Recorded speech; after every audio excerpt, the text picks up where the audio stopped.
Y tus ahorros también bien, gracias, ¿no? Creo que esa parte que mencionas implícitamente es un concepto que hemos platicado aquí en Escala de Grises, que tiene que ver con la volatilidad, ¿no? O sea, cuando tú pones tu dinero a trabajar, no quieres que de repente suba 300 y al otro día baje 500, ¿no? O sea, sí quieres cierta estabilidad.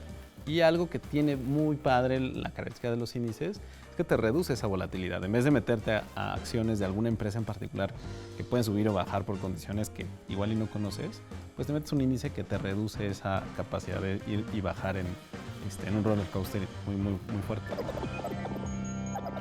Mi querido Vic, muchas gracias por estar con nosotros una vez más. Un gusto tenerte aquí.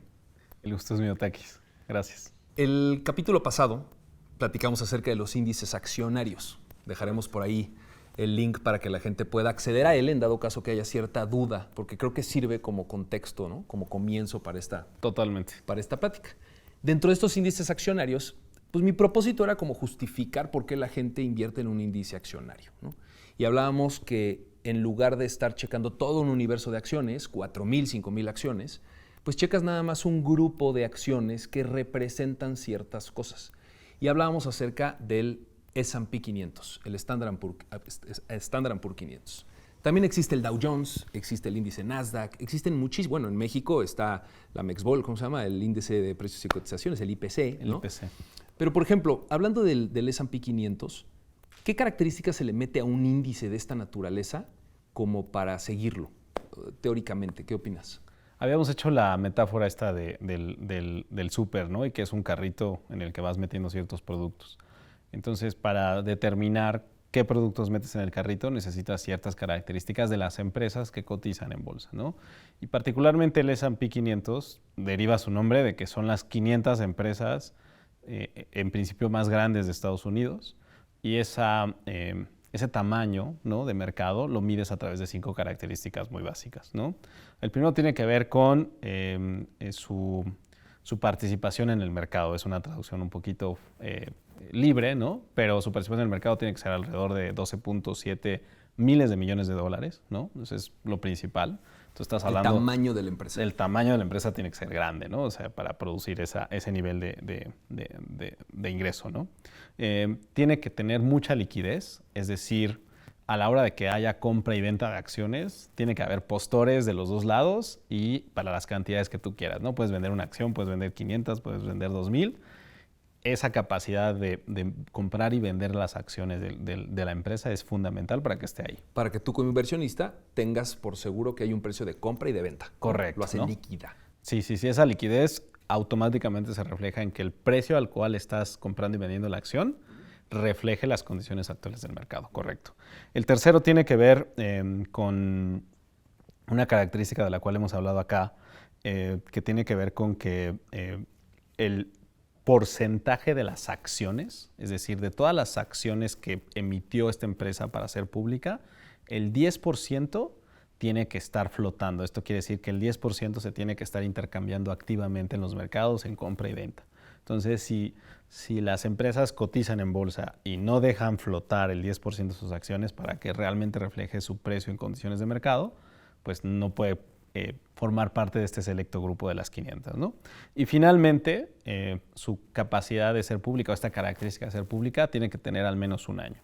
Entonces, si cumples con esas 4 condiciones... Bueno, te faltó que sea americana, obviamente, bueno, en este obviamente caso, ¿no?, que pertenezca a la economía de Estados Unidos, claro. Correcto. Si cumples con esas 5, puedes formar parte del S&P 500. Ahora, a mí me interesa mucho porque, por ejemplo, hoy por hoy, si yo le pregunto a cualquier persona acá, pues reconoce a Apple, reconoce a Microsoft, reconoce a Amazon, ¿no?, Facebook.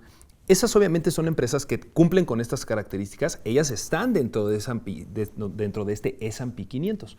Pero a lo mejor se sorprendería la gente, y yo me sorprendí cuando yo estaba haciendo este research.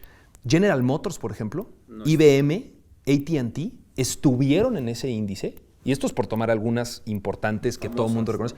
Hoy por hoy no están en este índice. Y no quiere decir que sean malas empresas, simplemente ya no cumplen con esas características que las hacen ser como esta elite, ¿no? Y entonces, aquí, ¿qué es lo que pasa? Y de hecho, la estadística es impresionante. Este índice se crea en los 50s, pero de 1970 a la fecha, de las 500 empresas que constantemente están, solamente hoy por hoy, 2023, hay 10 empresas que desde el 70 siguen en este índice. Y está muy chistoso porque seguramente vas a encontrar una analogía.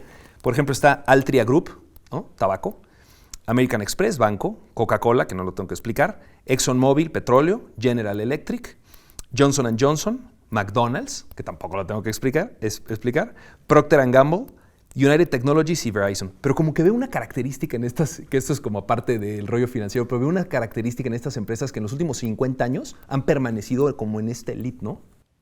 A ver, partiste de algo bien interesante, ¿no? O sea, de patrones de consumo me refiero. Totalmente. Y para allá iba, ¿no? O sea, si General Motors no está en el índice, quiere decir que hay 500 empresas más grandes bajo la taxonomía que mencionamos hace un momento, que son más grandes que General Motors, ¿no? Hay otras 500, ¿no? Y dentro de esas 500 hay 10 que persistentemente han estado en el índice. ¿Qué quiere decir eso?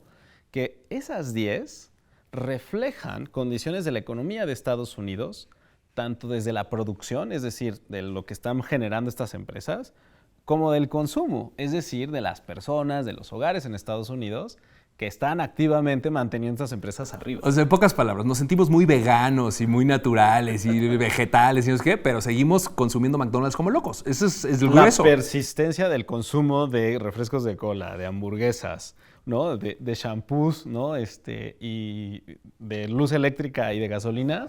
Ahí está. Canasta básica, correcto. Es la canasta básica, es la Coca-Cola y las hamburguesas, punto. Ahora esto traslado a la economía de Estados Unidos, donde lo podemos caricaturizar un poquito mejor, pero por supuesto que ahí está, ¿no? Entonces, llevándolo este ejemplo, hoy, por ejemplo, Amazon pesa alrededor del 3% de este índice. El 3% por su tamaño. Apple, que es hoy por hoy una de las empresas más grandes en el mundo, si no es que la más grande, pesa el 7%. Es decir, son empresas muy grandes, ¿no? Entre las dos, solamente 2 de 500 pesan el 10%. O sea, no tienes que ser matemático para entender que son muy grandes. Claro.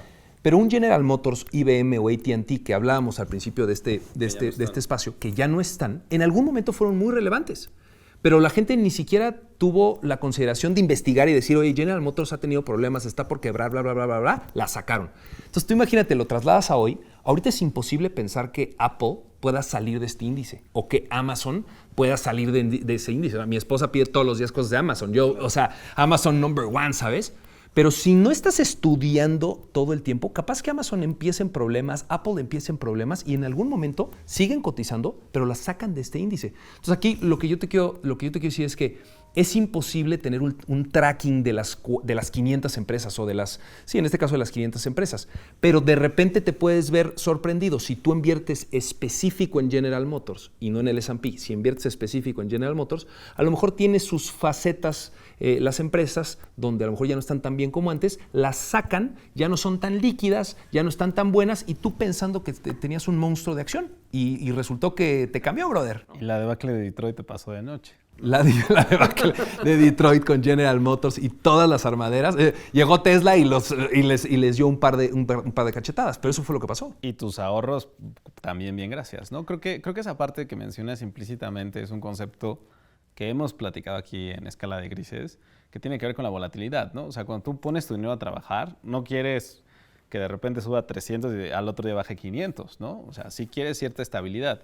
Y algo que tiene muy padre la característica de los índices es que te reduce esa volatilidad. En vez de meterte a acciones de alguna empresa en particular que pueden subir o bajar por condiciones que igual y no conoces, pues te metes un índice que te reduce esa capacidad de ir y bajar en un roller coaster muy, muy, muy fuerte, ¿no? Te pido una disculpa por el ejemplo burdo otra vez, pero me refiero al capítulo anterior donde hablábamos de los índices accionarios. En la selección mexicana, llevándolo ya a particular, imagínate que ya tienes a tu selección. Sí.